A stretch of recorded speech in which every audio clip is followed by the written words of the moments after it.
آج سے ہزاروں سال پہلے جب انسان اللہ کی نافرمانی کر کے اس زمین پہ پہنچا تو انسان نے اپنی کی ہوئی نافرمانی پر اللہ سے معافی مانگنے کا ارادہ کیا، جبکہ دوسری طرف جیسے ہی شیطان اس زمین پہ پہنچا تو شیطان نے اپنی ذلت و رسوائی کی وجہ انسان کو ٹھہرا کر انسان سے اپنی توہین کا بدلہ لینے کا ارادہ کیا، اور پھر اسی دن سے ہی اس زمین پہ شیطان اور انسان کی دشمنی کا آغاز ہوا۔ شیطان اور انسان کی دشمنی کا آغاز ہوا۔ شیطان اس زمین پہ پہنچتے ہی اللہ سے یہ عرض کرنے لگا کہ اے پروردگار، تو نے اسے ایک آدم کے لیے مجھے اپنے عرش سے نکلوا دیا، بھیانک جزائر کی طرف پھینکا دیا، میرے مقام و مرتبے سے مجھے گرا دیا، اور تو نے مجھے اپنے سیدھے رستے سے بھی بھٹکا دیا۔ اے پروردگار، میں نے لاکھوں سال تیری عبادت کی، تجھے ہزاروں سجدے کیے، کیا تو مجھے میری اس عبادت کا کوئی صلہ نہیں دے گا؟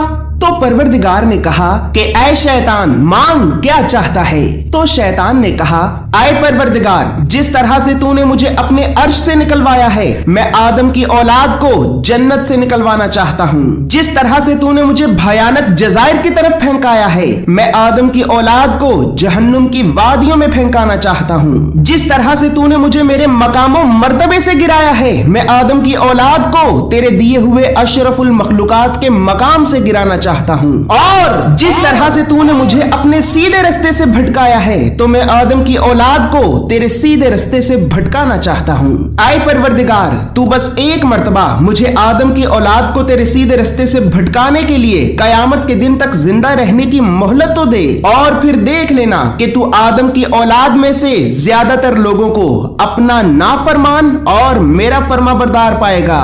تو اللہ نے شیطان سے یہ کہا کہ اے شیطان، تجھے قیامت کے دن تک زندہ رہنے کی مہلت دی جاتی ہے، لیکن تو آدم کی اولاد میں سے میرے خاص اور فرمانبردار بندوں کو ہرگز گمراہ نہ کر پائے گا۔ تو بس ان بندوں کو گمراہ کرے گا کہ جو اپنی خواہشات کی دلدل میں ڈوب کر خود اپنی مرضی سے ہی تیرے رستے پہ چلیں گے۔ اور جان لے کہ آدم کی اولاد میں سے جو کوئی بھی تیرے رستے پہ چلے گا تو تیرے پروردگار کو قیامت کے دن اسے دوزخ کی آگ میں پھینک دینے سے کوئی فرق نہیں پڑتا، کیونکہ آدم کی اولاد میں سے میرا بندہ تو صرف وہ ہوگا کہ جو میرے رستے پہ چلے گا۔